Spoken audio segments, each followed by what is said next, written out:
Chapter 25, Telepathic Sensor Part. Luo Nan's eyes were wide opened as he watched everything happen. He was completely unable to stop it. The interface of the lit-up wristband was a chaotic mess, likely due to the penetration of the long thread. Then the wristband darkened. But the screen lit up once more within a span that was less than half of a second. It returned to normal, and the call continued to go through. It still continued to vibrate to notify him. However, Luo Nan noticed that the style of the interface had a clear distinction from what it was before. And moreover, it was inexplicably familiar. Luo Nan looked at the interface of his wristband and was dumbstruck. This continued until Zhu Lei walked over from the side to remind him with some words. "Oi, you got a cold." Luo Nan came to like waking from a dream. This time, he clearly noticed the information regarding the inbound number. His eyelids twitched, and his first reaction was to block this fellow. Second thoughts were running in his mind. Just as the first rounding of calling vibration ended, a second round immediately came right after. Luo Nan spat a breath of air and connected the call. A candid, amiable, and extremely charismatic voice sounded out from his wristband in the next moment. "Junior Nan, it's me man Xie Junping. I know who you are." Luo Nan absolutely wasn't willing to acknowledge this person. Over 30 hours of torment starting from yesterday until now, and unmet after-effect consequences of inconveniences, all had its origins in this fellow's crazy actions. If this guy dared to show himself right now, Luo Nan would absolutely be very happy to perform some ordinarily not-so-convenient experiments on Xie Junping's body. Luo Nan wouldn't even blink an eye. However, Xie Junping had no shame, and it was to the extreme. When he saw Luo Nan's moment of silence, he immediately apologized over and over. "I'm really sorry. I'm sorry. Junior Nan, the responsibility of the matter from yesterday lies completely with me. In fact, I should have contacted you yesterday, but I was busy preparing a few things. I absolutely didn't have time for detailed talks. How about this? I'll come to school right away. Where are you, Junior Nan? Let's meet up. I want to apologize in person." Xie Junping spoke each syllable of Junior Nan with so much affection that Luo Nan got goosebumps listening to him. This guy probably mulled over the tone of addressing Luo Nan for half a day before he decided on this manner of speaking. Luo Nan really didn't want to be involved with any matter with this sort of person. He responded not coldly, but not friendly. "Senior, you don't need to be this polite. I'm also busy over here." "Busy with what? Do you need help? I have some time today, man, till I can pull some strings." Luo Nan could only shake his head upon listening. Can you just reveal the arrogance of a second-generation child of Weth? Anyone can see that you're planning something with this type of enthusiastic tail wagging. Strangely enough, Xie Junping's half-truthful words carried the hint of nervousness. Could it be that he was worried over having that trivial matter pop up again? The matter with the nightclub is fine. The pot of destiny is fine too. It had already been a day since the pertinent things happened. It would be bad to handle them again. Luo Nan was just about to reclassify this person in his mind to the lowest category. "It's nothing, I can handle it myself." Luo Nan completely believed in his older cousin Moya's words right now. There would be no good food to eat when one sows seeds and becomes entangled with this group of rich kids. Li Zhucheng was like this. Xie Junping was no different. But Xie Junping's skill in involving people was top-notch. Efficiency Efficiency man, tilde we can finish handling things in 10 minutes. Is there a need to drag things out for an hour? Where are you? Share your coordinate marker with me. I'll come find you. Luo Nan wrinkled his brows, and he instinctively looked at the interface of his wristband. The screen that had been darkened by the call suddenly lit up to display a delicate and fine interface. Indeed, the interface was different now. Luo Nan's wristband's previous interface was automatically created from a typical theme. The hue was white, and the interface was concise and snappy with no extra embellishments. But now, the main color of the interface turned to a space blue. There were also detailed stars decorating the background, and even the software icons changed. The problem was that Luo Nan was still familiar with it. Aside from a slight discrepancy in the layout, this was clearly the main theme of the interface of his flexible e-ink screen. He had met a ghost. The matter with the interface of his wristband was really weird. Luo Nan felt that his brain wasn't up to par. He really didn't want to stay idle in this chaotic mess of the office room. He then called to Xie Lei that he would go ahead and leave first. It was without a doubt that he was the first person among this group of students to leave this office room. Xie Lei also wanted to leave with Luo Nan, but he was stuck there by Li Ming's shout due to some unknown problem. He returned back to the room with a bitter face. Luo Nan left the door, but he wouldn't abandon Xie Lei that easily. He stayed waiting at the corridor outside the door. Xie Junping continued to chatter on and on. Hey, Junior Nan, can you hear me? Give me your coordinate marker. I'll mark your sister. As soon as Luo Nan released this thought, he actually witnessed the interface of the wristband change. It was actually the GPS window, and the related coordinates sharing function was chosen. These things emerged, just like this in front of his eyes. It was as if an invisible hand did all the operations completely in a flash. The middle segments were left out completely. Luo Nan was somewhat stunned and stupefied. His present AI installation could only use voice commands to attain this sort of result. Yet Luo Nan was extremely certain that his mouth didn't spit out a single syllable at all. What had truly affected his wristband were his thoughts. With the intention of performing tests, Luo Nan's thoughts stirred. Share. The corresponding option lit up, and Xie Junping on the other side of the call was exalted. He spoke a sentence, "I'll be there soon," in a hurry, then ended the call. Luo Nan stared at the interface of his wristband dumbstruck.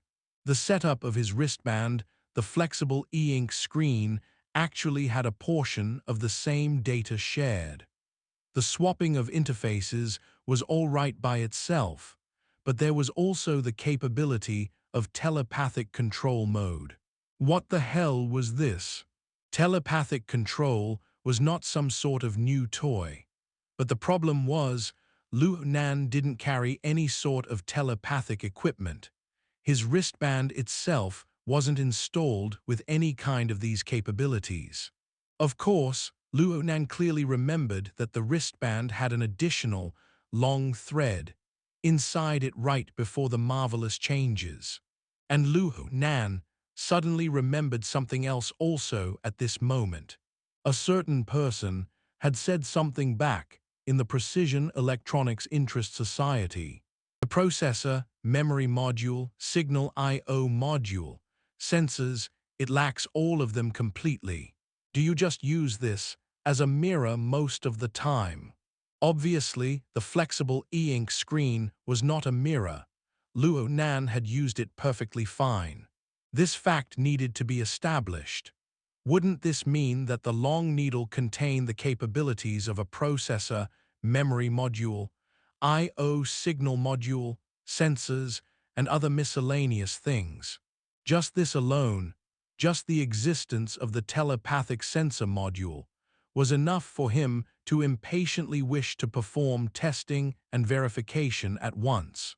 After an interval of bafflement, a steady flow of students came out from the office room. Some of their paces were rushed, some appeared to let out long breaths of relief. However, there was no trace of Xie Lei as of yet. Only until the very end did a noise ring out from the door. It was unexpectedly Li Ming exiting. His expression was a bit ugly. Behind him was Xie Lei. Xie Lei rushed Luo Nan with a grin upon seeing him. Li Ming also saw Luo Nan. He still remembered the students that had avoided his goodwill and walked out the office room.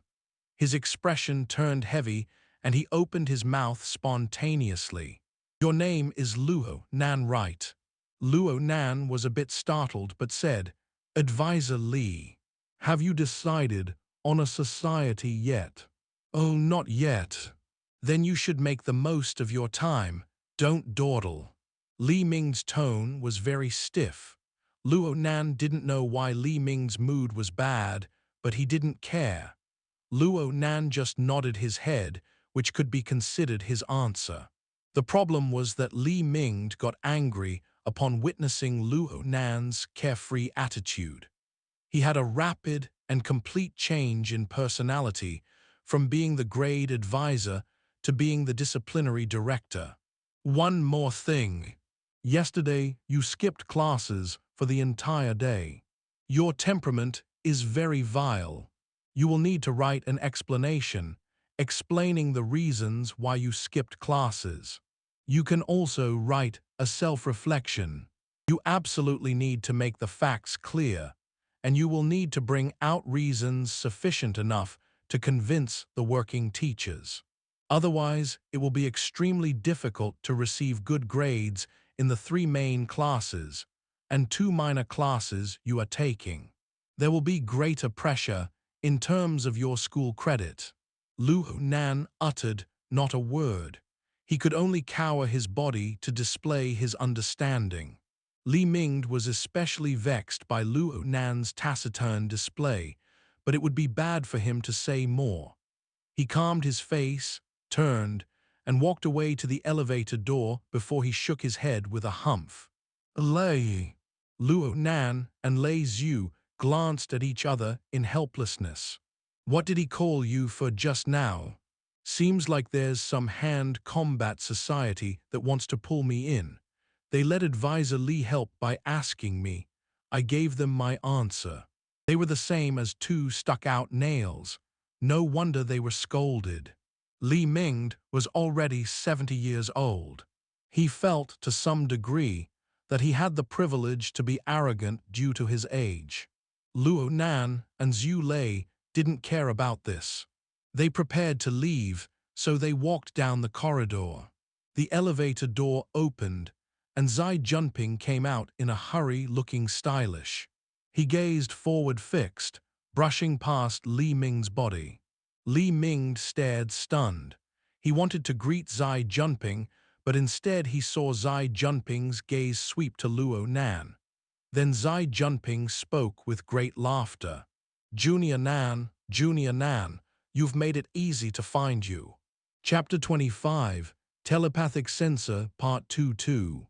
Xie Junping was already past the state of being a depressed and muddle-headed drunk after an entire day of recovery and preparation. His previous form was completely tossed to a side into a deep ditch. Right now he was 100% a laid-back, bright and positive youth. Xie Junping overtook Luo Nan with a few steps. He originally wanted to embrace Luo Nan with a hug, but he could only grasp Luo Nan's hand when he saw that Luo Nan didn't have any desire for one. Xie Junping grabbed Luo Nan's hand, not letting go. He shook fiercely. "Junior Nan, it's all thanks to you, it's all thanks to you." Luo Nan couldn't stand Xie Junping's cordial spirit. He twisted his hand away and took the opportunity to introduce Xie Lei and Xie Junping to one another. Xie Junping took Zhu Lei as Luo Nan's good friend, so he was also exceedingly cordial to Zhu Lei.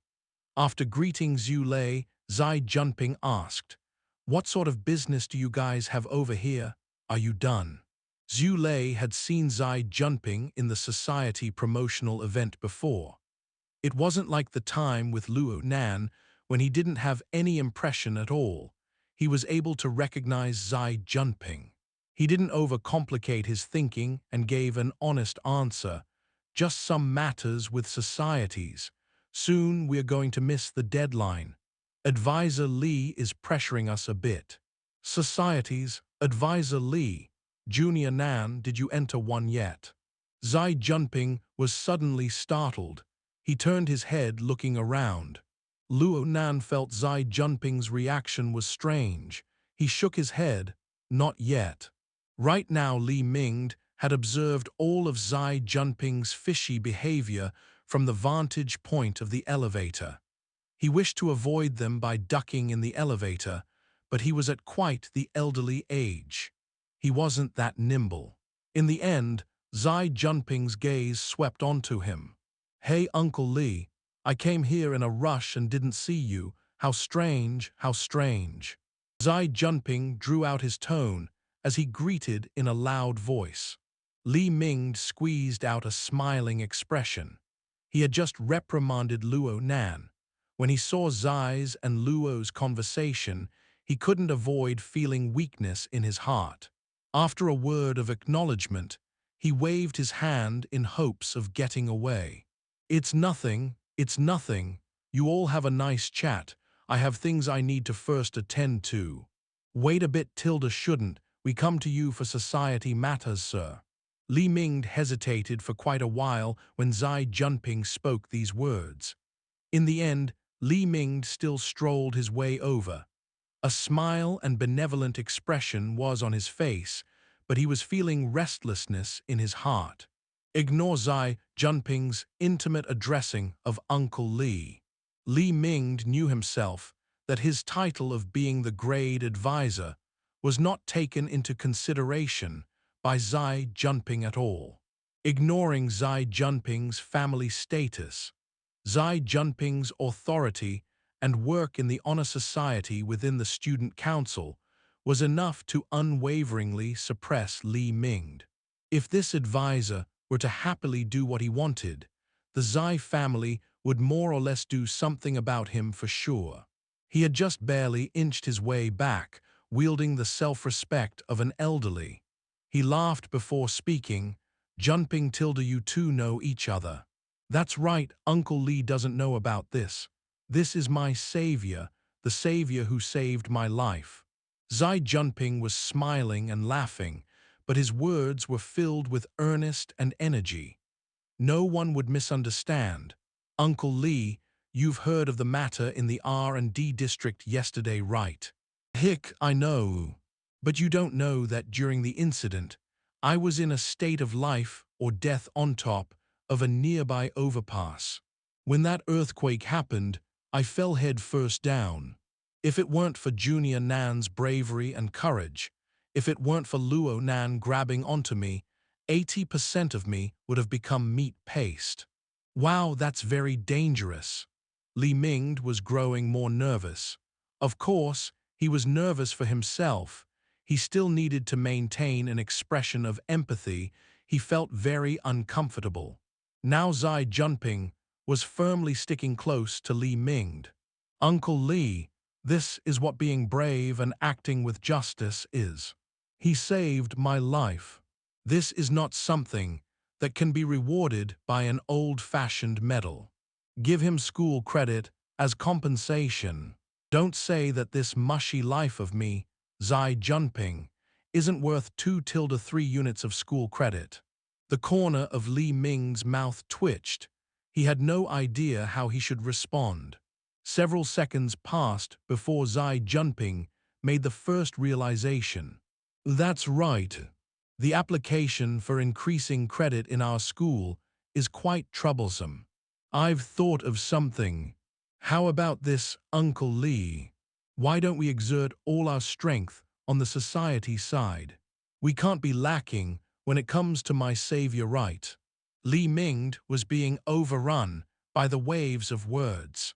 This, combined with a bit of temper, made Li Mingde feel that he had turned into dough and that he was letting Xie Junping need him.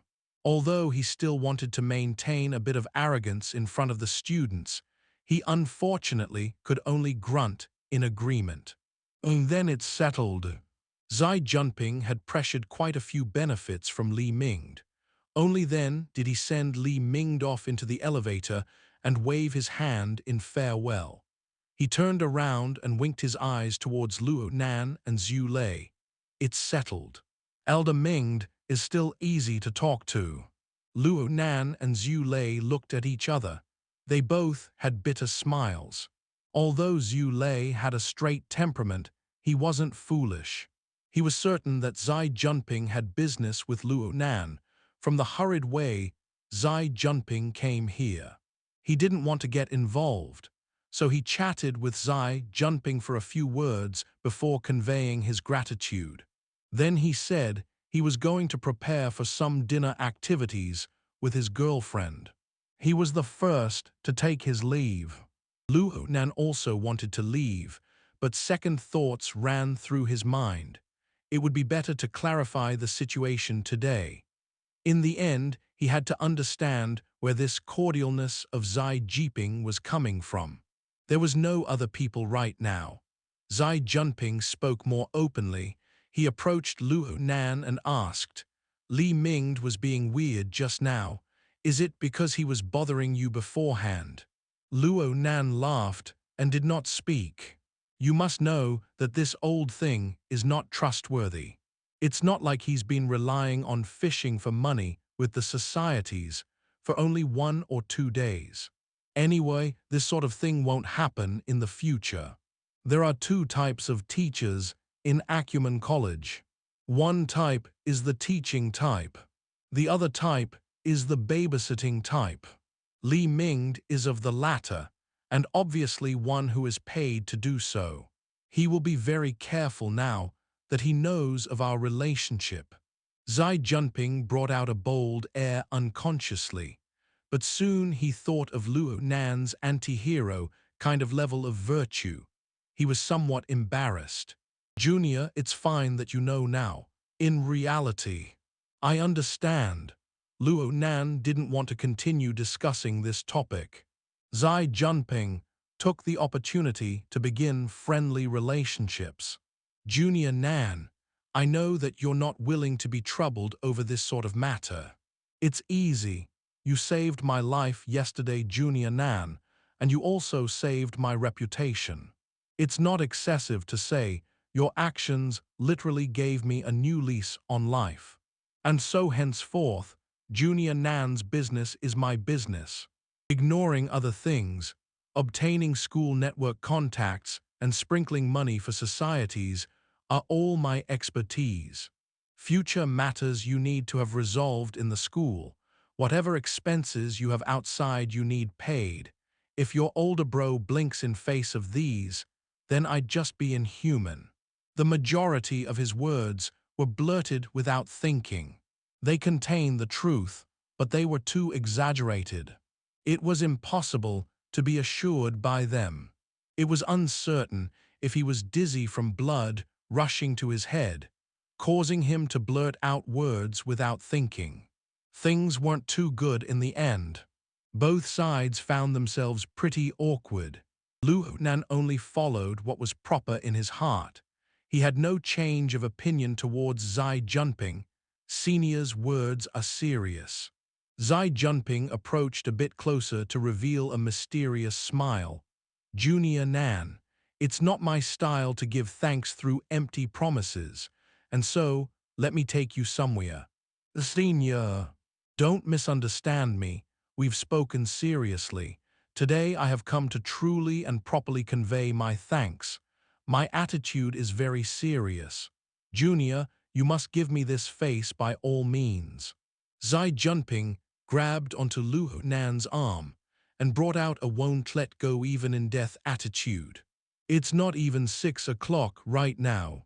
The society activities have yet to end. Junior, give me some of your time. If by 6 o'clock you're dissatisfied, you can turn around and walk away. I absolutely won't stop you. Luo Nan lowered his head to look at the time on the screen of his wristband. However, all that met his eyes was a pitch-black darkness. He tapped it, and the screen displayed the low battery indication. Then the wristband immediately entered into energy-saving mode. The battery consumption is a bit much. Luo Nan recalled that his wristband had at least half battery, and this was normally enough to last a whole month without any problems. The current situation was clearly abnormal. He spent some effort muttering to himself in deep thought. Then he was dragged towards the elevator by Xie Junping. Table of Contents. Chapter 26, Order Society, Part 1-2. Xie Junping already had a car prepared downstairs. Acumen College prohibited all vehicles from entering externally. What Xie Junping prepared was only an electric tourist car. It was the same type as the transport cart in Acumen College's hospital this morning. It seemed like this kind of vehicle was the status symbol of the rich kids in the school. Luo Nan's heart trembled as he thought of Li Xiucheng. There was a bit of flavor from his close examination of sizing up Xie Junping. It must be stated that the burning wraith unbridledly sent seeds all over yesterday morning. There was no reason that Xie Junping would be exempt from the same circumstance. Luo Nan still remembered that Xie Junping's mind was on the brink of collapse at that time. The burning wraith loved precisely this sort of intense and negative state of mind the most. But right now it seemed that this fellow was completely normal. At least a burning wraith didn't leap out from his body and scream in assault and slaughter against Luo Nan. Obviously, Xie Junping didn't know that Luo Nan had these thoughts blazing around. He dragged Luo Nan onto the car and personally acted as the driver. He drove speedily to the northern part of campus. Luo Nan sat shotgun in the car. With a little deep thought, the mental plane shook, and the heavily chained crow probed out from between his eyebrows. It paused a bit before continuing to spread its wings to go stick close to Xie Junping's body. The abstract symbol at the front of the chain had its luster put out, looking like the eye of a devil. The responses he was able to observe were nothing but a layer of deeper darkness and gloom. Several seconds passed, and the level of red brightness suddenly increased. The rays were on the verge of piercing into Xie Junping's body. However, the heavily chained crow sounded with a cry. Then Luo Nan suppressed the crow's restlessness. Indeed, there's a demon. Luo Nan was not really surprised. After all, there was nothing was really said to be strange from the perspective of logic. Moreover, it was clear that the maturity of the seed in Xie Junping's body was far different than in the case with Li Xiucheng. The seed still remained in a half-hibernated state. It took Xie Junping's blood and energy to mask its odor and be indistinct. If Luo Nan were to take his own body as a reference, Xie Junping should roughly be at the stage right before Luo Nan had the conflict with Li Xiucheng on the warship yesterday. 2 days had already passed. Is the maturation of the seed going poorly, or is it due to the element of the host's temperament? The chains had coiled a few rotations around Xie Junping's body. In the end, the chains were slowly pulled back. Just wait a bit more. Just wait a bit more. Luo Nan didn't act blindly without thinking. He had a substantially deeper understanding of his own capabilities ever since he devoured the first burning wraith. His pondering was even more comprehensive. He could separate his abilities into 2 aspects at this moment. One aspect was the heavily chained crow. It represented the power of the format, "My heart's a prison." It opposed his introversion, acting as a stabilizing force. It controlled and suppressed external and internal abnormal changes. Another aspect was the manifestation of the burning wraith as the abstract symbol. It could be abbreviated as the wraith sign. This toy retained an appropriate portion of the capabilities of its archetype. Its nature was extremely aggressive, like a ferocious beast on the hunt. Its reactions were sharp, and its insatiable appetite would become extremely large from time to time. The suppressive strength of the chains was overwhelming at his current stage. The wraith sign could only lie low and wait for an opportunity in the overwhelming majority of circumstances. Only when there was an intense provocation, only when Luo Nan would face the killing intent of other burning wraiths, or when extreme emotions erupted nearby, would the wraith sign activate. The majority of actions would be subjected to the chain's control. Luo Nan recognized this point very clearly. His foundation was in the chained crow in this format. The wraith sign was just an applicable tool. Luo needed to carefully polish the principles of use behind this tool, and Xie Junping would be quite the good reference point. Yep, it could be said that this was a tiny revenge. Luo Nan's mind stirred telepathically once more as the chains withdrew. He commanded to chains to streak across to his wrist. The chains then made contact with his wristband without a sound. The outer sealed shell of the electronic device had no meaning when faced with the mental scan. The various devices within were likewise. Luo Nan discovered that his own senses had limits in terms of their resolution. He only had a rough perception of the interior construction of his wristband. It was extremely fuzzy. That long thread was the sole exception. It was extremely eye-catching, or in other words, it was far too dazzling. The long thread's lustrous radiance really seemed to be like lightning streaking across the night sky when Luo Nan engaged contact with the thread purely on the mental plane.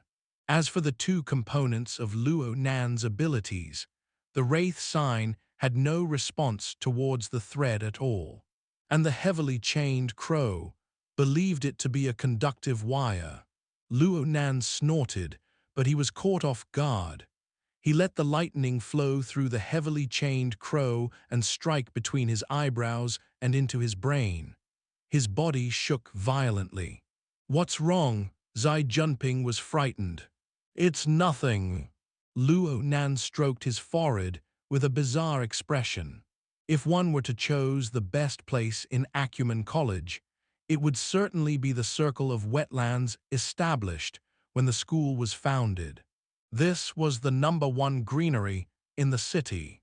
This place was practically covered entirely by greenery, so one would always breathe in fresh and clean air. And the slightly moist floor could practically take the long, gurgling brook that weaved through a forest and have it permeated into one's bloodstream. And so Acumen College's beautiful laid mostly in its wetlands. The wetlands' beauty laid mostly in that peaceful, flowing, tree-weaving river. The long river divided the wetlands into a north bank and a south bank, also dividing into an area of seclusion and an area of flourishment. The flourishing southern bank's iconic building was the school's main auditorium. Then crossing the river to the north was the dense wetlands jungle. A glance looking over would reveal practically no trace of human construction. In this time of the day, the stream of people in the southern bank was tightly knit, while the northern bank was relatively quiet. Xie Junping dragged Luo Nan to enter the jungle of the northern bank. He appeared to drive the car with familiarity and ease, being able to leap out to a strip of level ground from the dense woods. He continued driving forward and introduced, without much thought. When compared to the southern bank, the northern bank takes up the majority of the wetlands. Many campus research institutions are situated here due to the good environment. However, the cost of each is quite considerable. Be it the high taxes, construction materials, construction methods, structural design, all are strictly limited. As for how strictly limited they are, you'll understand as soon as you see the main auditorium. Acumen College's main auditorium was quite well known among all the colleges of Xie City. It had an Eastern building style of overhanging eaves and was hidden in the middle of the jungle. It was a subset of the wetlands garden. The majority of the surface of the main auditorium really didn't have any practical use. The area of functional usage laid completely underground. Only in this way could the auditorium hold over 100,000 students and teachers simultaneously for ceremonies. You see it right. The main auditorium is pretty low within in the wetlands. Constructions cannot exceed 50 meters in height according to the regulations within the wetlands area. It's the height of Pan Hill. The Pan Hill that Xie Junping spoke of faced opposite of the main auditorium across the river. It was a tiny hill that was only 16-17 meters in height. Atop of the hill was a sea of green, yellow, and autumn red interweaving colors of splendor. An octagonal pavilion stood on top. The view there was wide and vast, giving a panoramic view of the whole area. It was the most refreshing thing ever. In fact, Luo Nan loved to go on top and gaze far in the distance as the wind would blow against him. He was only able to endure Xie Junping's suspenseful explanation until now because of the beautiful scene that matched his tastes. Xie Junping's mouth was an unceasing torrent of words. There are few places where buildings could be constructed within the wetlands area. Naturally, environmental destruction carries criminal charges. Who wants to be charged? One can only seek space underground if one wishes to realize a functional facility. But the problem is that the geology and underground composition of the wetlands also has protective limits. The southern bank is a bit better, but digging 3 meters down in the northern bank is considered a violation. Those research institutions had to pay a bitter price. He blinked his eyes upon speaking to this point. Anyway, there's always an exception for everything.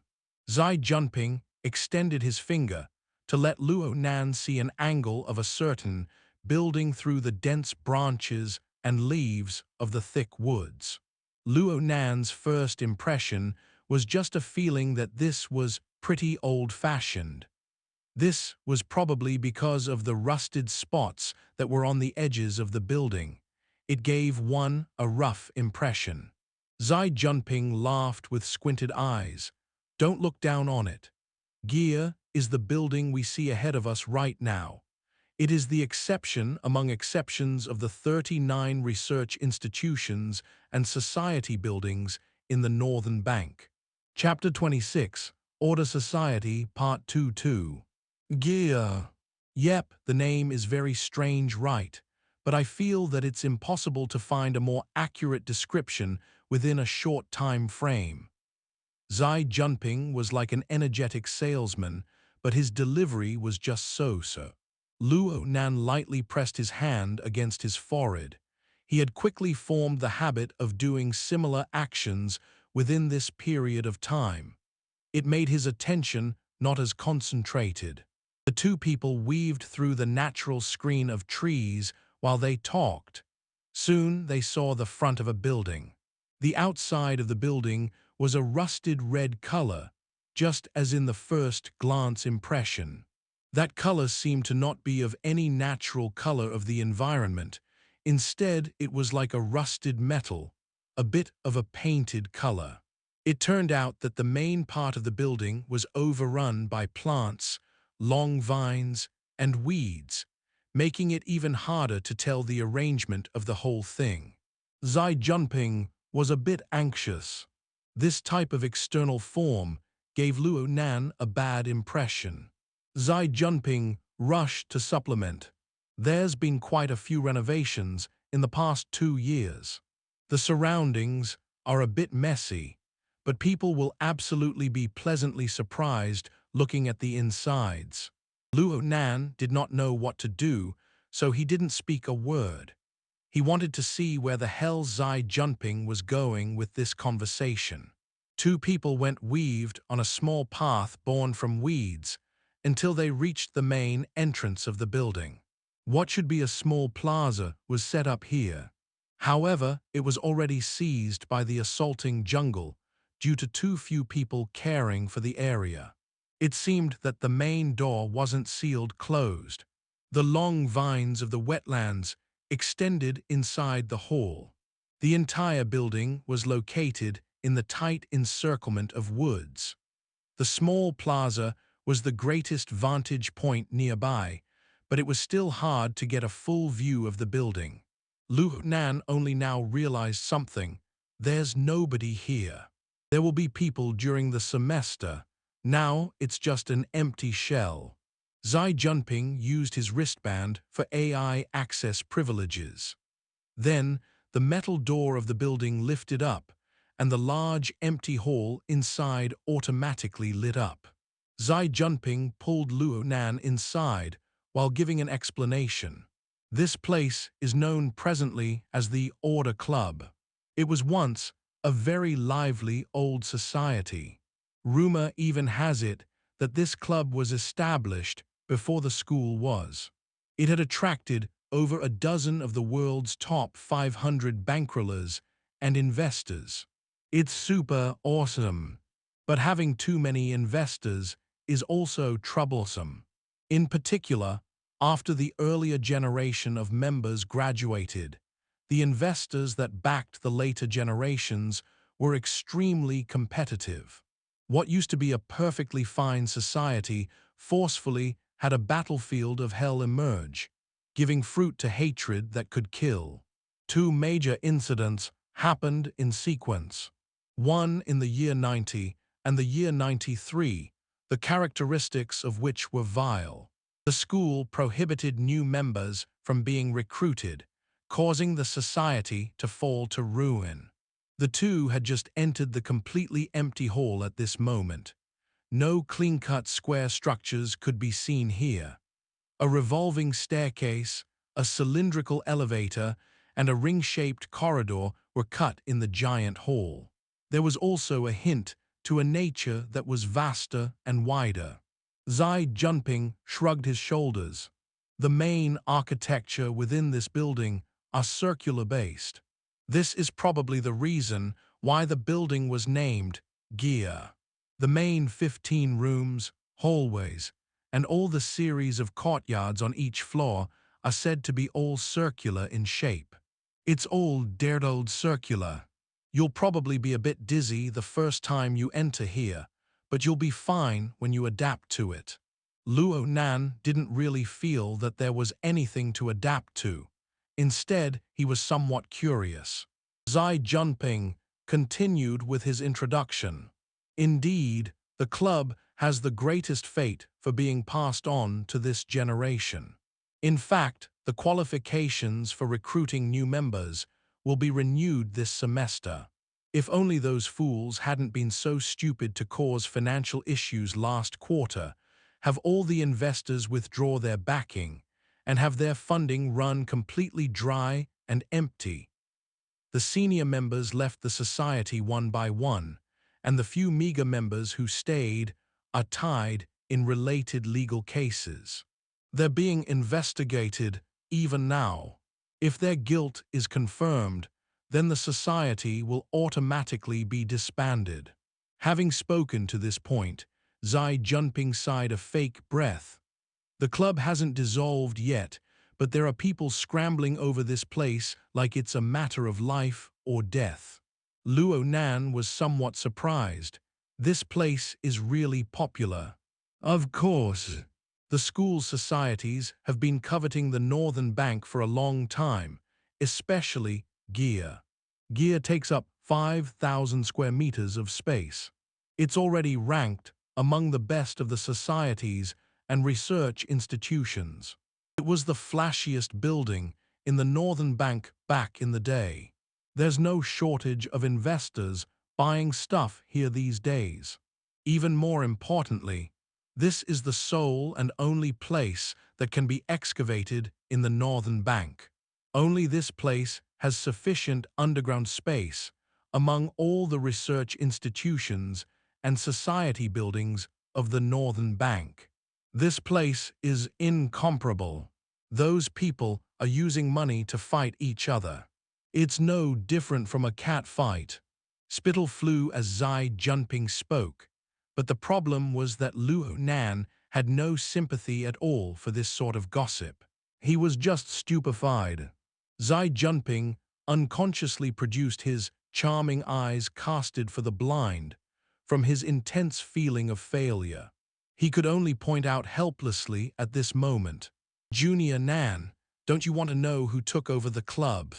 Luo Nan casted a glance at him. Isn't that still undetermined? There's only two groups left: the Construction Society and the Mystic Arts Research Society are taking turns bidding it out. We just need to see who can surpass the other. The result will come out 2 days from now. I feel that the Mystic Arts Research Society has a really big chance. Mystic Arts Research Society. Luo automatically threw a greater amount of attention towards Xie Junping when he heard the super society that he had missed the chance with. Xie Junping's face revealed a bizarre smile. The Mystic Arts Research Society has staked it all for the sake of this plot of land. The society has already promised to be responsible for all the debts and members of the Order Club. They haven't considered that the whole process will take until next semester to finish, even if everything goes smoothly. But this damned piece of land won't have anyone to maintain it. It will turn into a remains and ruins before our eyes. The price may not be worth it by then. Junior Nan, what do you think? What logic are you following? Luo Nan swept a glance around the large hall to verify that this place certainly did have an automatic cleaning system, and perhaps even mechanical AI. There seemed to be no dust at all in his visible surroundings. There wouldn't be any change even if half a year or even 10 years pass with this level of maintenance. However, Xie Junping had spoken in this way for a completely different objective. Luo Nan had a rough understanding. Having spoken to this degree, Xie Junping already had a completely lit-up attitude. Look, Junior Nan, people are needed to act as upholders and maintain basic operations if one wishes to protect the assets of the society to the greatest degree. But the resources and contacts of the Order Club are a thing of the past. They have nothing but damned debt. If one wishes to achieve this, funding from the Student Council will have to be spent. I calculated that at least 100,000 is needed for a year. This would all be debt. If only there was someone in this moment who would be willing to enter this already declining society and spend precious man-hours to conduct maintenance work for free. That person wouldn't have any society activities at all. His social networks wouldn't grow. Oh man, that would be quite the sacrifice. It's hard to find someone like this, Junior Nan. Your big bro over here has been pressed so hard with this matter for the past few days that even his hair has gone white. What do you think? Can you give me an answer to this problem? Can you undo this knot? Luo Nan watched Xie Junping do his salesman performance and was speechless for a time, but he completely understood Xie Junping's intentions.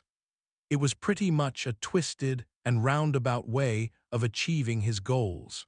Luo Nan would first have to enter the currently collapsing Order Club, according to Xie Junping's plan. He would become a member, then soon a society would take it over. He would become an undumpable additional member under the Mystic Arts Research Society half a semester later. This was a matter that was already promised by Xie Junping. This path looked to be quite decent. Of course, this plan needed a kind of high-level officer like Xie Junping in the student council. The money and influence of the officer was needed to complete the entire procedure of stuffing a newcomer into a society that was on the brink of collapse. This society was fundamentally in a state without any organizational capabilities. However, the Mystic Arts Research Society was backed by big investors and was also a circle for rich kids. Would they accept Xie Junping's rough stuffing of an additional member? At the very least, Xie Junping had quite the confidence right now. He laughed with giggles as he pushed Luo Nan inside an elevator. Relax, relax. I'm quite familiar with this aspect of things. From the perspective of people within the circle, the people over there will do the takeover at all costs. I also contacted them beforehand. 1 or 2 people don't count as much. Junior Nan, I'm not being unreasonable. If it weren't for the chaos yesterday causing you to be tired enough to miss your interview, would we need to do things in this roundabout way? This damned place. Things haven't been easy ever since Yan Hong had his reputation completely swept away and his research team dissolved. They're saying that we're taking advantage of them unfairly. I'm saying that they've committed a great offense against us. A certain name entered Luo Nan's ear, causing Luo Nan to jolt still. He suddenly turned. What did you say? Chapter 27, Privileges Locked, Part 1-2. Oh, right on target. Xie Junping was practically brimming with tears of emotion when he saw Luo Nan's intense response. Wasn't it hard for this bro to hold himself back the whole time? Wasn't it all for the sake of seeing this kid's expression? This split-second reward made Xie Junping feel that all his homework wasn't done for naught. The inarticulate and introverted Luo Nan was forced to break through his shell when faced with his great foe. The degree of which Luo Nan casted his attention clearly increased by several levels. If things continued along this way, your bro won't be scared of you not receiving his passion. Xie Junping felt that things have finally ended up on the right path. He relaxed mentally and felt that his acting ability was bursting. He blinked his eyes and donned an innocent state. What do you mean? Luo Nan glared at him. You said Yan Hong. Is it that Yan Hong? Xie Junping felt a bit inexplicably weak when faced with Luo Nan's gaze. Yet he still followed his predetermined strategy to respond. It's that person who acted as a professor back in the day at Acumen College. He had an academic scandal in the year 90. Xie Junping spoke very evasively, but a few words from Luo Nan struck to the core. The person who came out with archetype formatting theory. His laboratory is located over here. Yep, he was hired in the year 83. Since then he had done all his work here until the year 90. It could be said that Xie Junping knew the data he just collected by heart. This was from Zhang Yingying's analysis, if he remembered correctly. This was the 2-year node that had the greatest impact on Luo Nan's life. Luo Nan remained silent for a few seconds. He went deeper inside to make room and was no longer blocking the entrance to the elevator. Xie Junping took the chance to duck his way inside. He selected a floor and the cylindrical elevator began to move. The silence within this sort of idle state with nothing to do of the empty space of the elevator was the most awkward thing ever.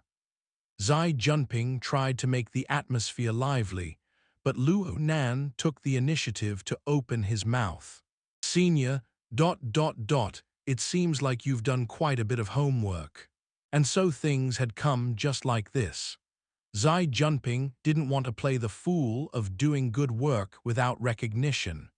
He had saved quite a few words for this conversation with this intelligent person. He broke into a laughing grin. It's all right. It's all right. It's for helping Junior Nan. Hick. It's also to relieve my guilt. Obviously, I need to be diligent. Using the word diligence was not an exaggeration in the least. Xie Junping had split his scalp thinking of this plan. Luo Nan's society crisis. The Yan Hong, who was suspected to have stolen the results of Luo Nan's grandfather's work. The expansion plan of the Mystic Arts Research Society. In the end, finding this explosive point consisting of a perfect collection of elements coming from every side was a coincidence by chance. However, Xie Junping was worried that his own private investigation would cause Luo Nan to be resentful. He rushed to mend things over. Junior Nan, I didn't investigate your background on purpose. Information comes in a string in this day and age. I also don't view Yan Hong in a positive light. He's way too annoying. Junior Nan, you've lived quite a few bitter years. Luo Nan turned to look at him. Senior, you know quite a bit. Heck, I just know about this much. Xie Junping laughed awkwardly. Uncertainty entering his heart once again. Luo Nan's thoughts ran far too deep after all, and the intense mood could only fade away in an instant. Luo Nan had returned to his expressionless state that revealed neither anger nor delight. This was very difficult. The elevator had arrived to the subterranean fourth floor. This floor was approximately 15 meters underground. The elevator's door opened, and the horizon immediately revealed itself. This floor is completely knocked empty. It's the central control room of Gear. The underlying layout of this building could be roughly described as 4 underground floors of society activity areas and 7 underground floors of experiment areas. The space underground exceeds the space above ground. Obviously, it is unique among the northern buildings. Xie Junping ignited his promoting spirit for the sake of introducing to Luo Nan. Right now, the central AI is in a low energy consumption and operation state. I'll activate it on the way back. Then we can know just how many resources remain in this building that we can use. Luo Nan's interest was in a different place. Is it still possible to find Yan Hong's experimental data? That would be very difficult. Xie Junping scratched his head as he spoke. When Yan Hong had his academic scandal explode in popularity, it's said that there was a planned accident that destroyed many key places, annihilating much of the evidence. Then Quantum Corporation took over all of his experimental legacy, and they pretty much wiped this place clean. Hick. If we look carefully, though, we may be able to reap some gains. Xie Junping had been fearful of dispelling Luo Nan's interest, so he forcefully corrected himself in the end. Luo Nan understood Xie Junping's intentions perfectly clearly. He knew that if he didn't clearly display his interest, this person would be scared and on edge for who knows how long. Anyway, the problem was as follows. Even if Xie Junping owed him a life-saving favor, even if Luo Nan held information that was not big nor small that could be used against Xie Junping, this rich kid controlled a great amount of resources. Did Xie Junping have a need to be this fearful of Luo Nan? Xie Junping had gone to a near-abnormal state several times. Was it due to the burning wraith? One was terrified to the point of dying. The other had hatred to the point of dying. This was the two extremes between Xie Junping and Li Xiucheng. Oh! Luo Nan suddenly made the association with Li Xiucheng. Luo Nan's mind stirred. It seemed that the news from this morning had already spread around. Whatever gossip that flowed within that small circle had moved at the utmost speeds. He stared fixed at Xie Junping, looking deep in thought. All Xie Junping felt was an uneasiness from head to toe. Right when he was about to open his mouth, Luo Nan took the first step. "I've heard that Li Xiucheng is Senior's best friend." Xie Junping jumped in fright. He really jumped back half a step. He responded extremely intensely. "You must not misunderstand that incident." "Misunderstand what? What if I do misunderstand?" Both awkwardness, nervousness, and even a bit of fear were written on Xie Junping's face. Xie Junping spoke all the more carefully. "Junior Nan, you're saying that my relationship with Li Xiucheng is very close. This matter. I'm saying that yesterday's matter. What's the difference between today and yesterday?" These series of questioning words by Luo Nan almost caused Xie Junping to collapse. Now Luo Nan ceased to pressure him. He just wanted to verify one fact. It appeared that this fellow Xie Junping was the one who had misunderstood something.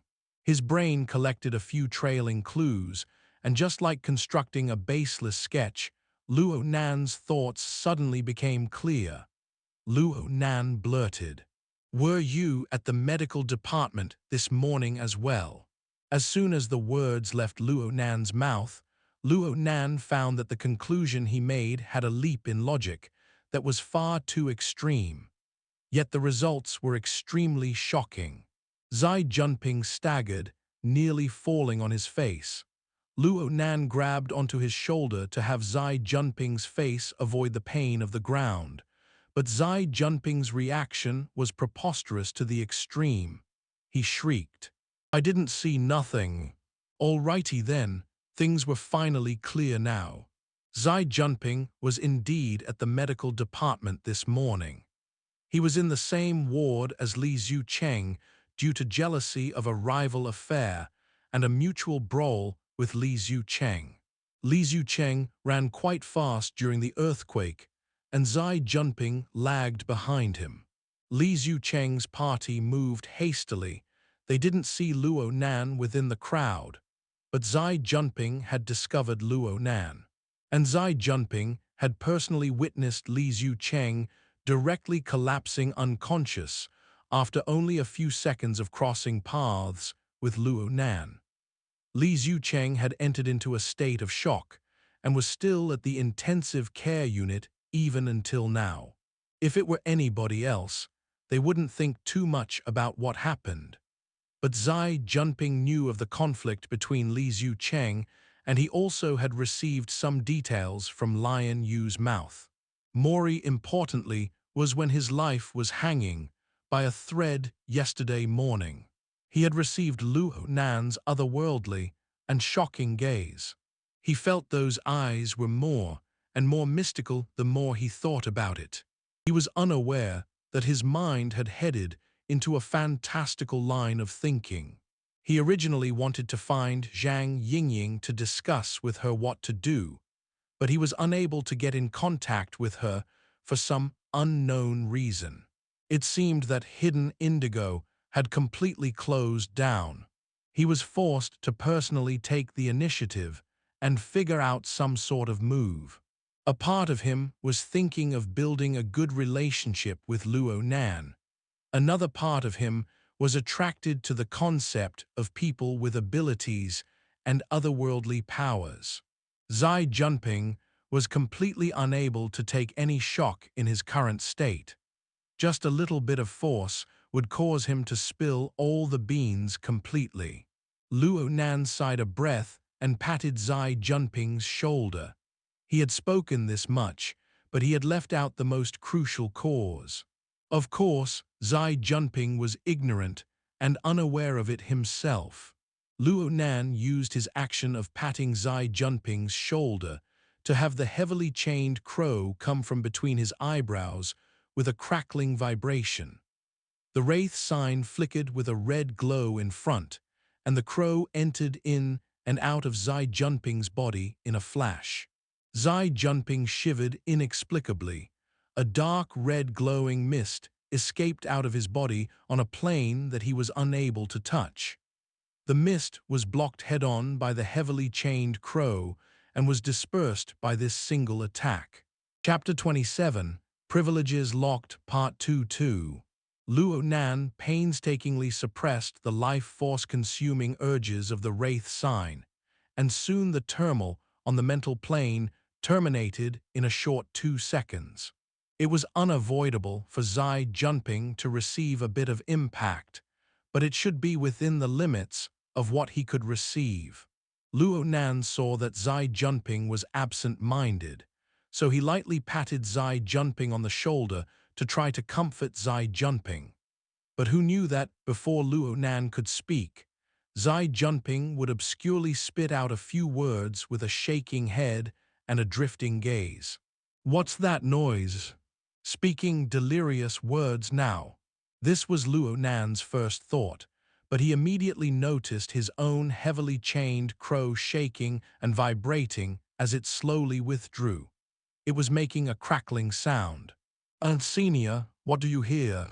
Xie Junping's face turned towards Luo Nan. His eyes were unable to focus. He opened his mouth, but suddenly fell looking at the sky. Luckily, Luo Nan propped him up, otherwise Xie Junping would have had the back of his head smash against the ground. But Xie Junping had already fallen into an unconscious state right now. He was dizzy, and it was as if he was having a nightmare. His body temperature shot up rapidly, and the wristband on his wrist even started to sound a health alarm. It sought to transmit a signal outwards. But the problem was that they were located about 50 meters underground right now, and they were in front of a laboratory.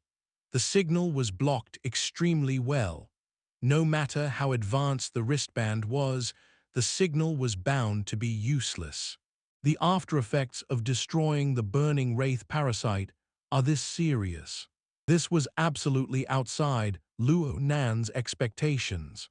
He had clearly contained the damage towards Xie Junping's life force. Could it be that the bond between the burning wraith and Xie Junping on the mental plane was far deeper than he predicted? Luo Nan's expression was grave. He let Xie Junping lay flat on the ground. The heavily chained crow came out again, and he let the wraith sign scan Xie Junping's body internally and externally. The problem was that there were no anomalies whatsoever.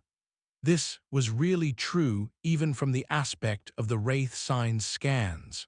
Luo Nan was even more helpless when it came to the state of the Xie Junping's body. The structure of the human body was far too precise and complicated. Luo Nan had morphed his nervous system over these years, using drugs to sculpt his format.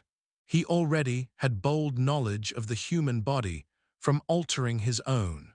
But the total of what he understood was still only a drop in the ocean. Luo Nan really didn't wish to have made Xie Junping into this state. But events have already gone this far. He had no options. He pondered for a moment before carrying Xie Junping on his back to prepare to leave for the surface. He'll handle things there. Frankly speaking, carrying Xie Junping was not the least bit relaxing for Luo Nan. This fellow weighed about 70 to 80 kilograms, and he was in an unconscious state. He didn't know how to be cooperative, and so he was heavier as a result. Soon Luo Nan began sweating, but luckily the elevator was right in front of him. He reached out with his hand to touch and push a button, but right at this moment he heard a warning beep sound clearly. It seemed to have come from Xie Junping's wristband. Luo Nan thought that there was now another problem with Xie Junping, so he rushed to lay Xie Junping down to prepare to scan. But he never expected that he would hear the sound of a circuit breaker switching in the next instant. Suddenly, a pitch-black darkness befell his eyes. Luo Nan was stunned for half a second before he suddenly lowered his head. There was still a bit of light amidst the darkness at this moment, the source of which came from the wristbands on his and Xie Junping's wrists. A series of information flooded Xie Junping's screen in an orderly fashion. The person who was awarded with temporary authoritative privileges has entered an unconscious state. The defense system of the laboratory room has entered into a B-grade state. Awakening functions for activation. The person who was awarded temporary authority has not responded. No other people have been awarded with authority privileges within the range of the laboratory. The defense system of the laboratory room has entered into an A-grade state. The power system has been shut off. The communications system has been shut off. The transportation system has been shut off. The life support system has been shut off. Locking of the laboratory area has been completed. The flood of information ended. The luminance of the wristband also died out. The faint luster of the wristband was like the gaze of a teasing demon. It blinked and blinked, no longer paying heed to its observer. Luo Nan tapped the wristband to try to revitalize it, but the personal defense mechanism of the wristband had activated. There was no response whatsoever, no matter how he tapped. Luo Nan smashed a heavy fist against the elevator door. Present society was certainly a society of authority and privileges. A physical network covered every nook and corner of the city. The scope of digital privileges you have, which level of access you have, determined which locations you were able to access in the city. Your physical body could move freely, but your privileges were controlled. If one were to charge into the realm of high-level privileges with the identity of low-level privileges, one would just crash nose first into a wall. And so Luo Nan had been caught in this inexplicable snare and was trapped here on the spot. The privilege trap was very commonly seen. Most of these traps consisted of elevators, corridors, and other relatively confined narrow areas in important locations. These traps were meant for capturing illegal intruders who were not awarded with privileges. Then the intruders were to be handed to the police for processing. This trap that Luo Nan encountered covered a vast amount of area. It's just that the location wasn't quite ideal. This was a sealed space located 50 meters underground. The darkness was just like a demon that was everywhere at once in this place. The silence that permeated through the space passed along restlessness and fear. Luo Nan stood at the elevator's entrance. He could clearly hear his and Xie Junping's breathing. Several seconds passed before Luo Nan took Xie Junping, placed him down, and leaned him against the elevator's door. "Hey, wake up." Xie Junping did not respond. Slap, slap. Still no response. Shouting, slapping, pinching, and other methods were all employed, but Xie Junping continued to remain in his unconscious state. On the other hand, Xie Junping's body temperature had stabilized quite a bit. Luo Nan was dumbfounded. He stood there for a dozen seconds before smashing the elevator door one more time, but this time his fist was a bit lighter. Then he carried Xie Junping anew and headed back the way he came. The darkness followed them like a shadow following a body. This was the darkest of darkness, the defense system of the damned laboratory room. All power sources were cleanly and directly cut off. there really weren't any sources of light at all. Luo Nan's initial thought was to use his own wristband for light. But his wristband practically emitted no light since half an hour ago, due to the long thread entering his wristband and causing a low-energy state. He might as well just not use anything. The darkness had no meaning to him in any case. The heavily chained crow extended out once again, and the wraith sign flickered with a demonic red glow in front. This aura only radiated out on the mental plane, but it illuminated the plane of reality through some sort of form to allow Luo Nan to be able to observe his surrounding environment without using his naked eye. Even more importantly, this method was clearer than using his naked eye. This was using his soul's point of view without having to leave his body. Regardless of any fact, it was truly a great feeling to be able to see one's surroundings clearly. What had been unobservable in the darkness had been scanned and seen clearly. The mental aspect of pressure had also alleviated. Luo Nan found a chair within the empty space of the central control room. He placed Xie Junping upon it and temporarily left Xie Junping unoccupied. Luo Nan had already walked to the front of the completely shut-down control console. He pressed a few random buttons, and the result was no response at all. The threat in reality still remained critical and heavy. Luo Nan didn't forget about the flickering stream of information that appeared later on Xie Junping's wristband. Several systems were completely shut down. The most life-threatening was the shutdown of the life support system, without a doubt. They were 50 meters underground in a sealed room. If the system didn't constantly circulate air, not much time was needed for the trapped. Those inside the room, be it intruder or temporarily authorized people, would face the risk of suffocating to death. From this, Luo Nan could tell that owner of this laboratories ought to possess truly a vicious and merciless heart. These measures were undoubtedly illegal, should one dig out the legal clauses. But when Luo Nan thought about who the owner of this laboratory was, Luo Nan felt things matched his own inner expectations. Chapter 28, Neuron Part. The previous owner of the laboratory, Yan Hong, was the proposer of the archetype formatting theory. The theory was all the rage during the year 80, but this fame was obtained by treading on Luo Nan's grandfather's shoulders. Back in those years, when Luo Yuandao had done the matter of live human experimentation, the media focused on mainly reporting the details pertaining to the vagrant victims of the wilderness and other explosive points. Attention was heavily focused on the people who were brought to light over this matter. In addition, those identified as key witnesses had protection from the so-called protective witness policy and had never entered the sight of the masses. But Luo Nan was quite clear on who had brought this matter to light.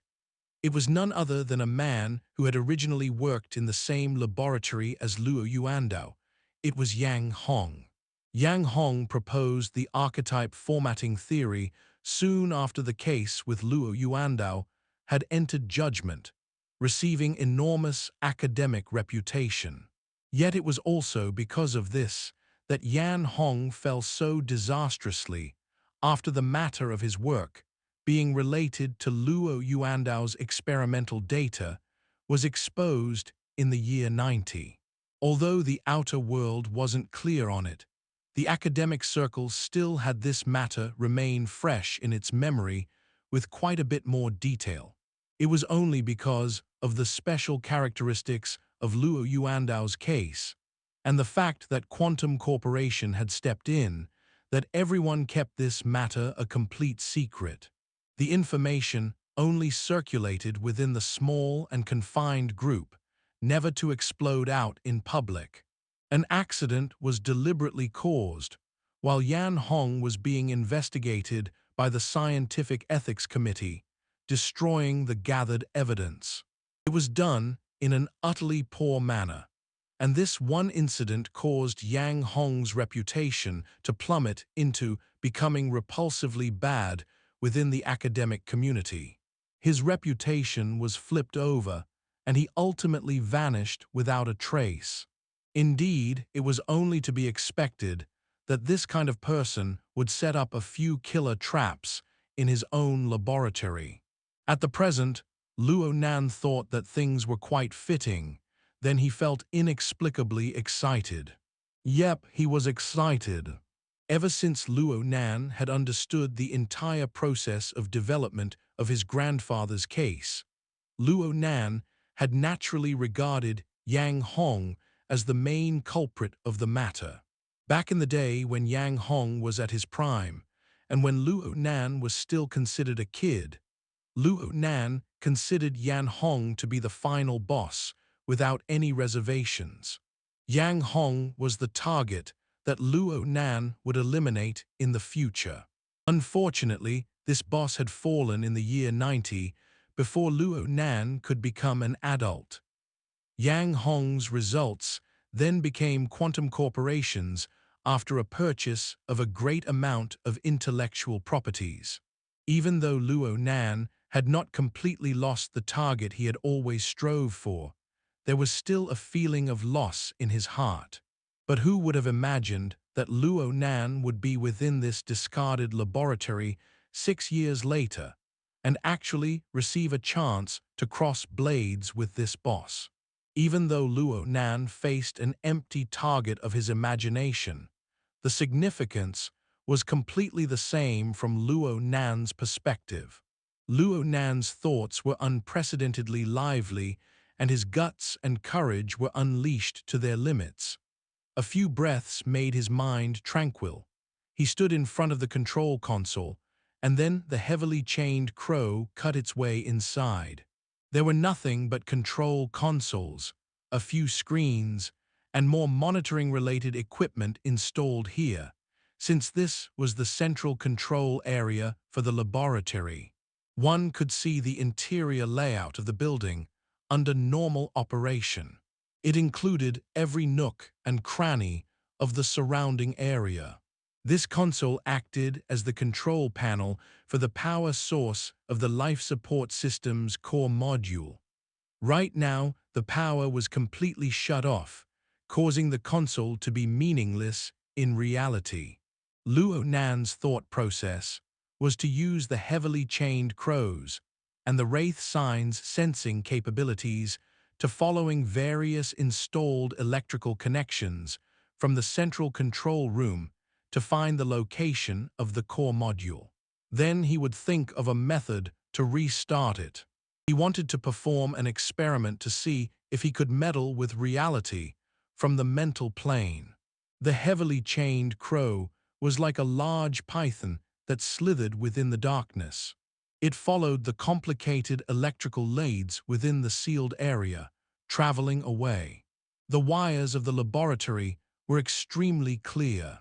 Their highly integrated layout saved Luo Nan quite a bit of time. He only made one mistake before he found the location of the central control system. An independent power source station was connected to the laboratory here, and various internal core modules were connected here as well. Frankly speaking, Luo Nan was not really familiar with these systems. He was an electronics newbie after all. Luo Nan hesitated a moment before selecting the power source station. In the end, the most life-threatening issue laid in the cut-off power. He would win half the battle if he was able to restore power. But right when he was about to get the heavily chained crow to turn around and come back, the brain of his main body tingled slightly. Then a radiating lightning struck its way out. It was that mystical and mysterious long thread. Of course, the long thread's hair-like structure had no meaning in this enormous laboratory. But the lightning it manifested actually ran rapidly down the heavily chained crow's path. This instantaneous ability surged out of the front end of the chain and faded away within the mass of cable wires. Luo Nan covered his forehead. He was unable to understand what had happened for some time. This long thread was way too bizarre. This long thread had inexplicably activated the flexible e-ink screen's interface back when it had entered his wristband, and it had also consumed most of the wristband's battery life.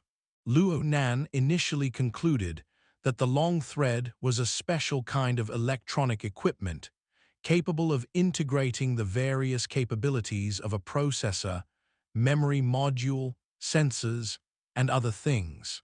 But the long thread had actually released an intense reaction when Luo Nan had the heavily chained crow scan it. The long thread had broke into his brain through some inconceivable method. Luo Nan had been absent-minded for some time due to the long thread seemingly fusing into some location in his brain, after which Luo Nan could actually feel its existence intensely. The brain did not have the ability to feel. The so-called feeling of existence was either a sort of abnormal electrical signal or a sort of response on the mental plane. Luo Nan was inclined to believe in the latter. This was because there was clearly a subtle exchange of information between the long thread and the heavily chained crow. Unfortunately, that aspect was still something he did not comprehend. Luo Nan had already given a relatively high assessment of this mysterious toy that had been hidden inside the flexible e-ink screen by that coward. But right now, this thing gave him new shock and delight. Although the long thread had broken away from the heavily chained crow, there still remained a distinct sensation of its existence. Luo Nan was able to feel its manifested lightning from this sensation. It propelled backwards down the electric line and entered Luo Nan's estimated location of the power station in a flash. A short few seconds passed, and that area suddenly lit up. From the aspect of Luo Nan's senses, Luo Nan would describe the surging lightning to be coming like a direct assault. The heavily chained crow received his influence and suddenly withdrew back. However, it was relatively slower than the velocity of the conducting electric current. It was due to the crow's slow speed that an inconceivable marvel unfolded itself in front of Luo Nan's eyes. He saw a tree within the eye-prickling lightning. It was a large tree that was rapidly growing. Its roots grew out within the power station, and its main trunk followed the flow of lightning to pound into the central control system. In addition, there were countless flourishing branches that penetrated every module of the system. The deathly still laboratory had reactivated in an instant. An innumerable quantity of electrical signals converged from each and every system module. They were then compressed and transmitted. The direction of transmission was clearly towards the heavily chained crow caught by the large tree and clearly over here towards Luo Nan. Chapter 28, Neuron Part 2-2. Was he the most bitter sufferer of epilepsy in all of past history? Luo Nan had practically seen his own tragic departure from life in that split second, but this had mapped out a deeper level of cognition for him. The structure of the long thread revealed itself at this moment, looking like a gigantic neuron. The neuron acted as a basic signal processing unit of the human body. Its ideal model would pretty much have the appearance of a giant tree. The forking branches were information-receiving dendrites. The trunk section was the axon that transmitted information. The anterior axon terminals and the posterior dendrite contacts of a neuron were similar to the root system of this large tree, realizing neurotransmission of the nerve and conduction of electrical signals. The large tree was growing within each and every system module of the laboratory. At precisely this moment, it collected huge volumes of electrical signals from various system modules while converging these signals for transmission. There was a problem. This large-sized neuron somewhat departed in shape from the structure of a typical neuron in comparison. Independent operation was not implemented. Instead, the root system fed off the external power source, and the destination of the conducting signals had changed to the trunk-fused, heavily chained crow, which was also Luo Nan as a matter of fact. In a certain sense, the large-sized neuron was just like an external synthetic organ of Luo Nan. This was an extremely mysterious thing. Its potential was boundless if he was able to utilize it properly. However, the large-sized neuron's information transmission method was far more berserk than that of a typical neurotransmitter. Billions of electrical signals congregated together. If it were any typical person's brain, they wouldn't possibly be able to process such a large quantity of information that all flowed down the same path. Luo Nan tried to have the heavily chained crow sever the connection. But how could it be easy to sever a mysterious link, such as this, on the mental plane? Luo Nan could practically see himself drowning within the electrical signals, tragically and instantly departing from life in spasms. However, what came a minute later was not a flood of electrical signals, but a glistening and familiar interface. The central control room lit up, but it wasn't the sort of brightly lit glow of lights. The large-sized neurons controlled energy and information had emerged in a relatively restrained style. An exquisite and outstanding transformation had been completed within the large volume of glowing electrical signals. The end result was delivered onto the enormous screen right in front of Luo Nan. The enormous screen displayed none other than the interface of the flexible e-ink screen, which had accompanied Luo Nan for the past 5 years. This was undoubtedly another outstanding work of the long thread. On the petite wristband screen, on the enormous monitoring screen spanning half the room, it proclaimed its own existence in such a way. Luo Nan was a bit baffled when he saw the enormous manifestation of the flexible e-ink display. He could not only see the flashing interface, but he could also see the inclusion of the background operations basis. The structure of the large-sized neuron was permeated with the flavor of bionics, so much so that the nerve cell naturally possessed the basic structure of a cell.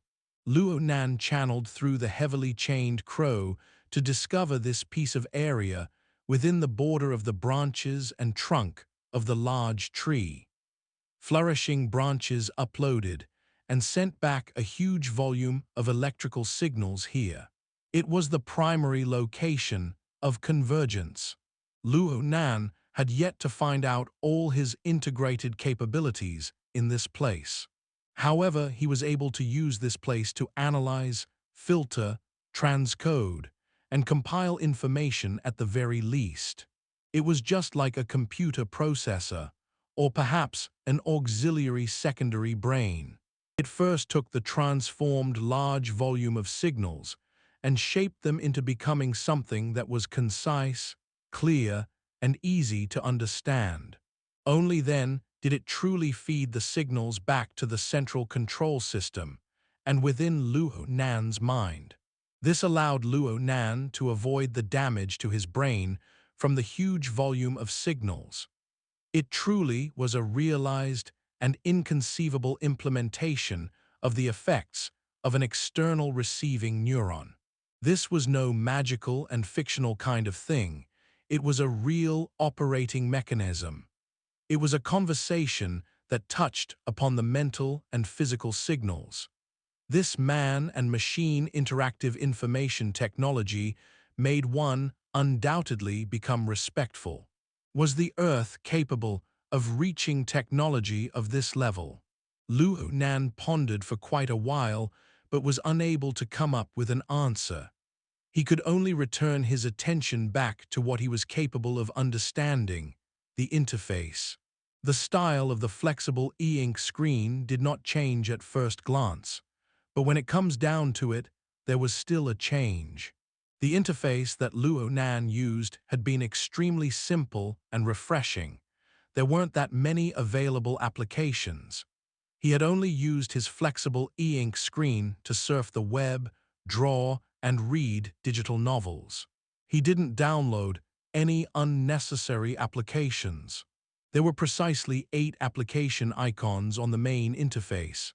Among them included the 5 basic system functions: clock, calendar, player, browser, and settings.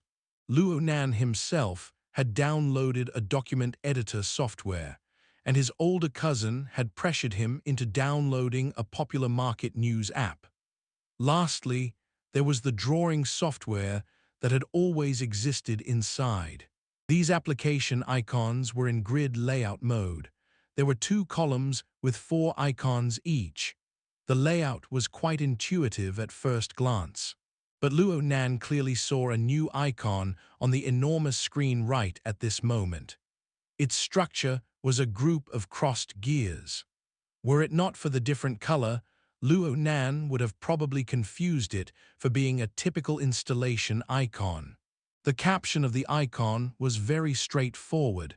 It was the word gear.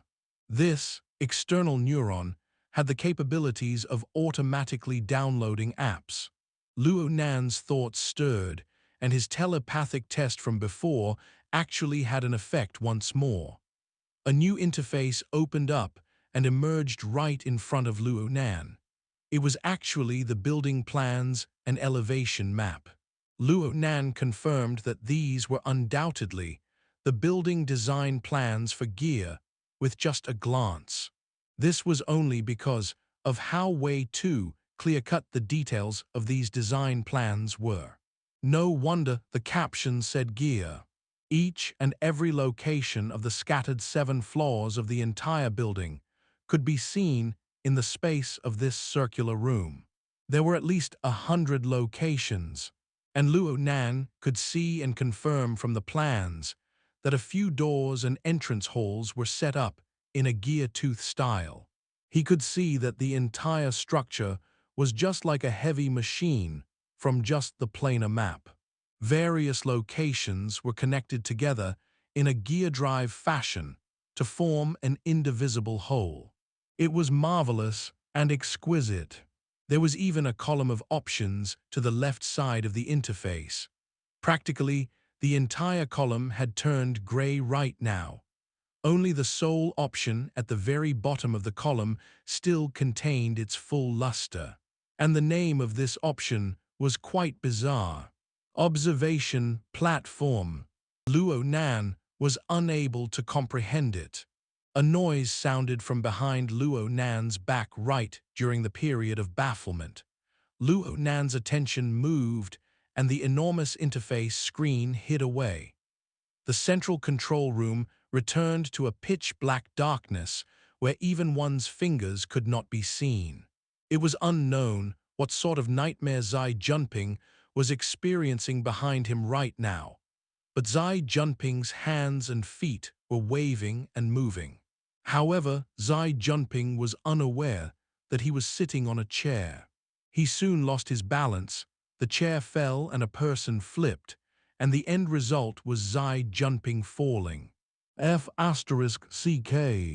This moment had actually awakened Xie Junping completely. He cursed it out and reached out his arm to hold his head. His eyes opened, but darkness was all that entered them. He clearly hadn't recovered a level head. He shouted over there, "Turn on the lights." Luo Nan used his nearly dead wristband to emit a bit of light.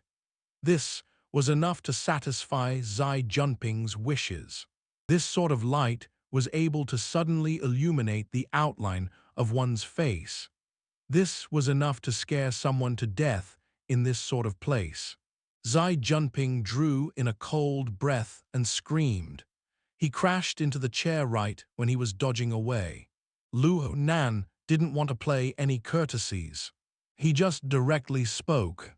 "Senior, it's good that you've awakened. Your state wasn't too good just now. You fainted probably because of that.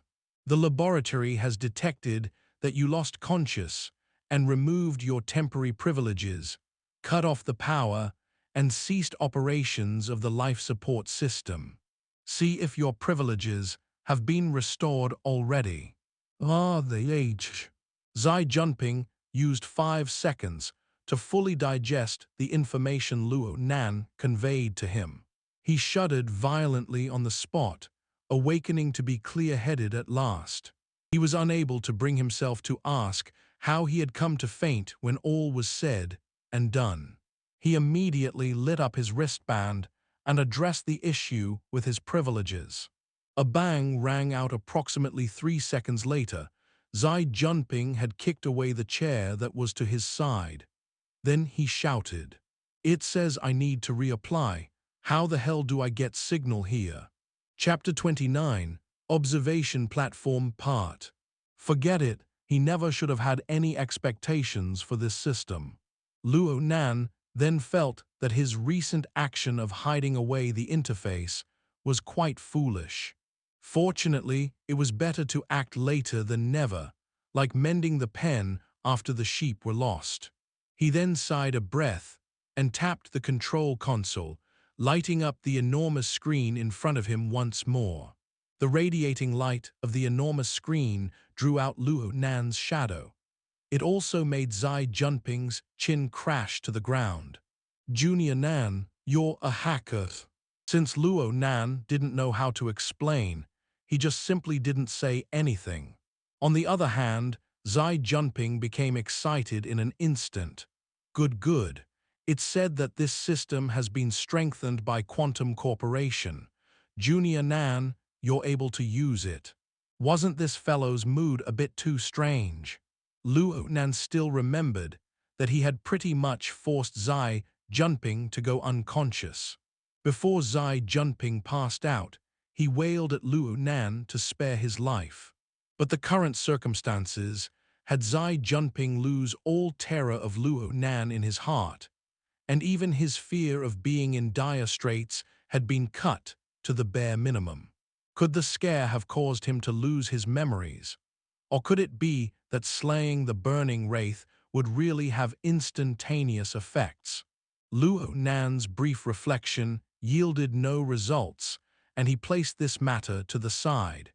He activated the gear interface once again and poured his gaze onto the observation platform option. Several seconds passed before he selected the option telepathically. There was no change whatsoever upon the interface. Instead, there was a stream of information that followed the heavily chained crow and was guided in an orderly fashion into Luo Nan's brain. It allowed him to understand several things. Luo Nan muttered a bit deeply in thought. He turned around and went, "Let's go." Go where? Xie Junping looked around at their dusky surroundings, not really daring to move. But in the next second, a door automatically opened up to the side of the central control room. A darker space was now open. Xie Junping blurted, "Hidden passageway. Turn on the lighting of your wristband." The enormous screen was extinguished by a telepathic thought from Luo Nan, and the pitch-black darkness was restored to the room. Xie Junping yelped in surprise. He turned on the light of his wristband in a fluster. The light barely illuminated the path ahead. Luo Nan didn't say anything else now that there was light. He directly walked in the direction towards the newly opened door. Hey, this is a secret passageway, right? Xie Junping lowered his voice and suppressed his nervousness. He blindly followed after Luo Nan. There's a corridor outside. Luo Nan's large external neuron still maintained control over the resources that had been displayed on the enormous screen, even though the screen had been turned off. Valid information was transmitted, channeled through the heavily chained crow and passed onto his cranial nerves. Then a screen was directly mapped onto his retinas. It didn't matter how far the distance was. As long as Luo Nan had the energy to support the existence of the heavily chained crow, this digital map would never disappear. Of course, if it wasn't for this heavily chained crow towing the Wraith sign sensor, and the fact that he wasn't prepared to do an out-of-body experience, he would have turned into a blind man and would have absolutely needed light to continue advancing within this darkness. Xie Junping had already understood the ruthlessness of the defense system from the incident with his wristband. He was completely confused right now. How did it open if it's not a secret passageway? It should be an initial design from the builders. The following route we will be taking, and all the doors, are controlled by a different and independent power source. The remodelers who came later obviously hadn't discovered this. Why the hell did they make things so annoying? Xie Junping's wristband and its beam of light swayed. He looked around at his surroundings, and sure enough he saw public locations such as corridors and the like on their route. They occasionally had to cut through a few rooms, but they didn't need to cover up their tracks. The builder must be very passionate. The elevation and planar map of gear radiated within Luo Nan's mind without ending. The tight structure, with its peculiar design, made him constantly breathe with admiration. The layout of the entire building seemed to embody a machine that could come to life to process a certain product at any moment. Right now, Luo Nan and Xie Junping were traveling between gear parts. It was a wonderful tour. Luo Nan's and Xie Junping's journey was all green thanks to the control from the external neuron. They didn't encounter any obstacles whatsoever. After they passed through the safe passage of a stairway, they should have ended up on the subterranean second floor coming from the fourth. Even though this was still within the scope of the laboratory room, this was clearly a public activity area.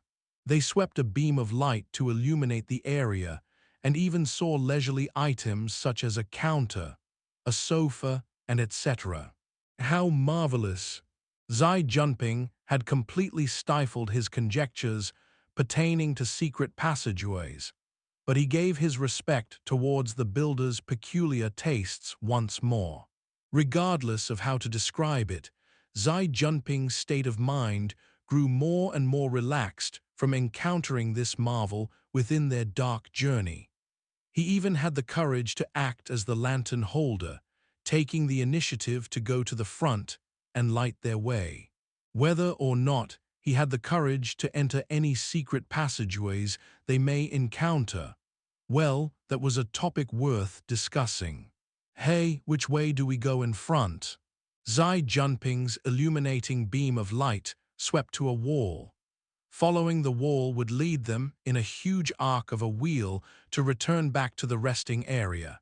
It seemed that they had reached a dead end.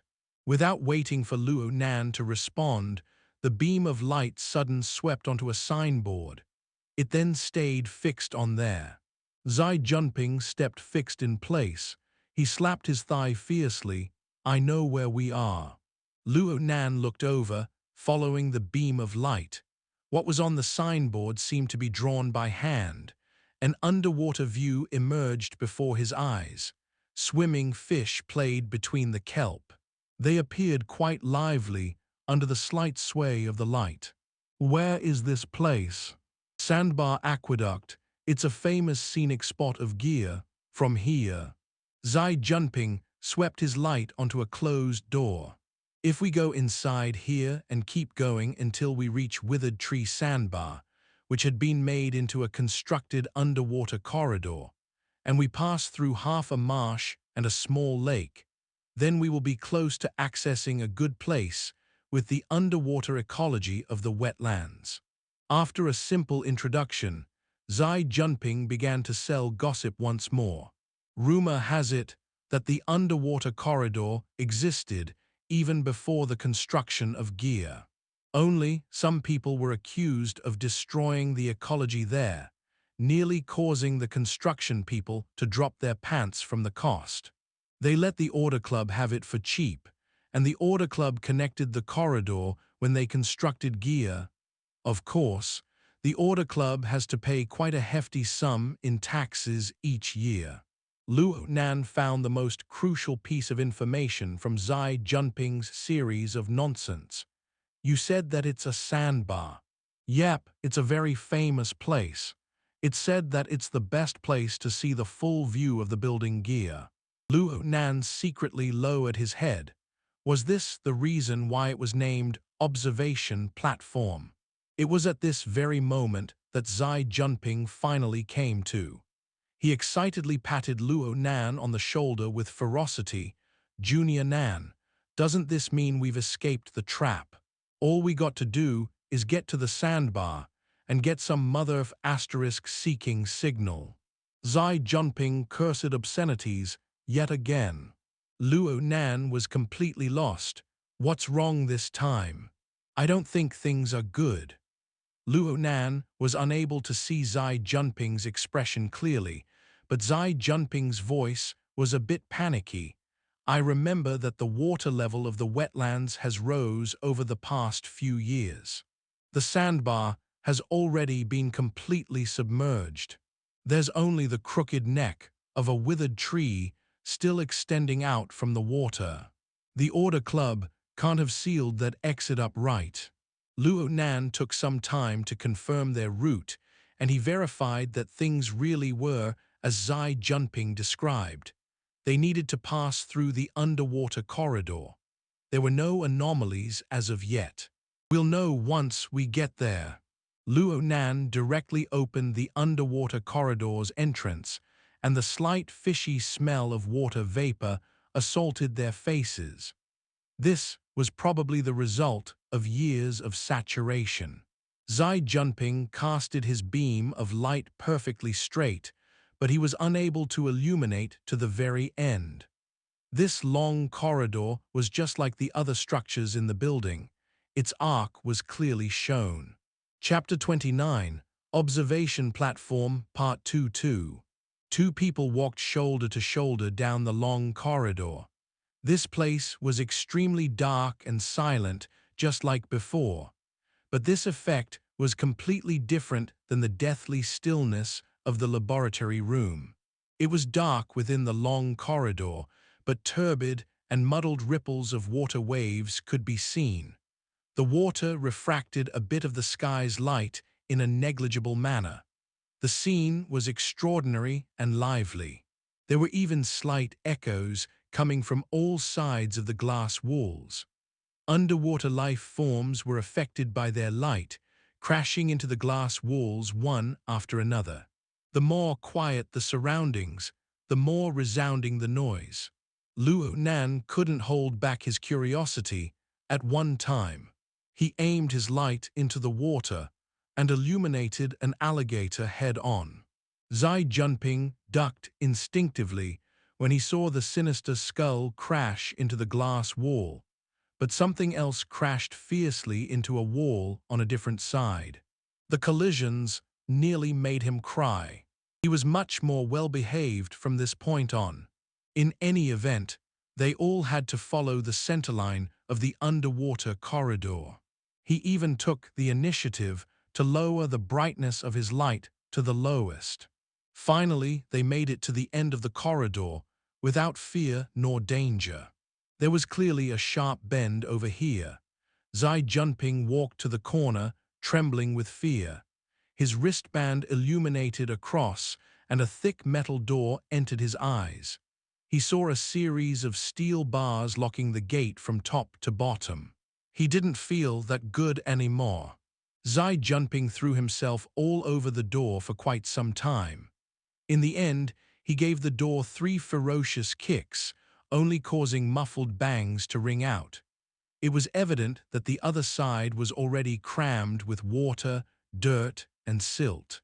He suddenly recalled what was most important and lowered his head to check to see if he had signal.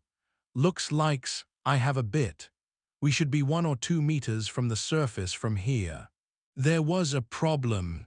The water, dirt, and silt had mixed together into a single layer to possess an extremely powerful electromagnetic blocking effect.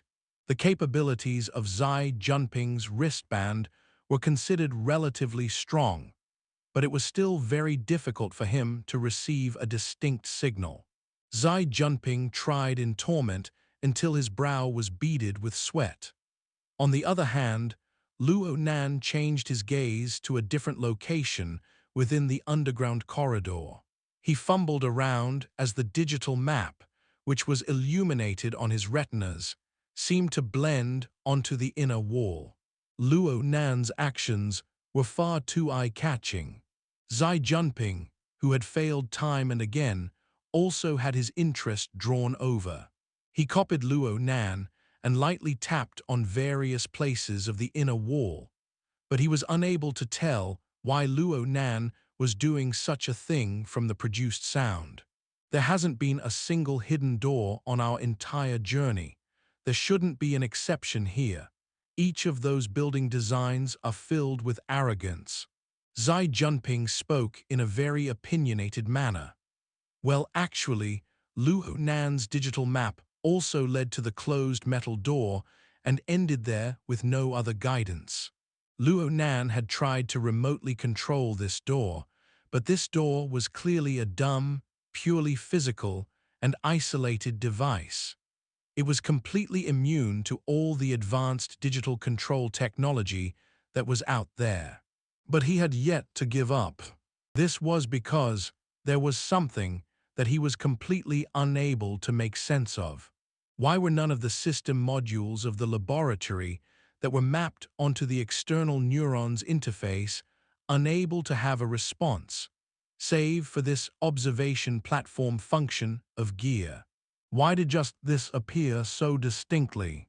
Judging in according to various information, this observation platform path was set up before Yan Hong had established his laboratory. Was it a natural fit with the rest of the building, or was it specifically remodeled later? If it was later remodeled, didn't this mean that there was a certain purpose for its existence, since it was coincidentally different from Yan Hong's laboratory designs? Only the most common public settings were seen on their road here. It seemed that only the end of this long corridor held some secret space. If there really was an issue, it would only appear here. Luo Nan pondered for a moment. He decisively terminated his integration with the laboratory system modules and withdrew the heavily chained crow. What was truly worth noting was that his mental connection with the external neuron had a higher level of priority. As soon as the heavily chained crow withdrew, the external neuron transformed back into the lightning thread once more and was retrieved into his brain. What an incomprehensible object! Luo Nan shook his head, no longer spending troubling thoughts on this matter.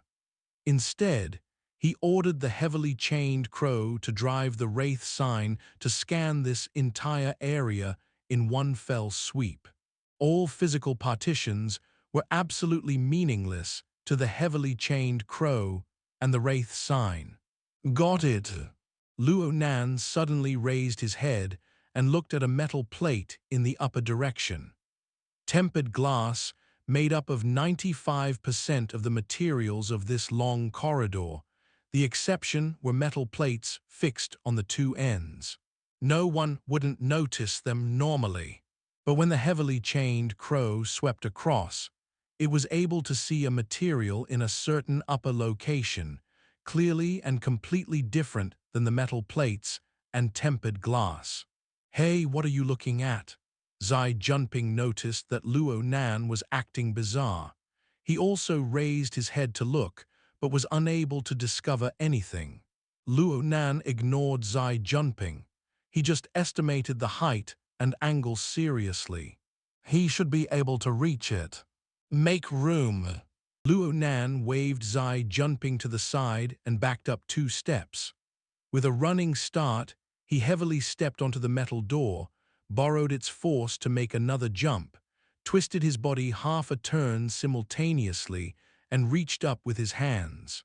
It should have originally been the location of a metal plate, but it had inexplicably changed to something that was sticky and slimy. It was only a slight obstruction.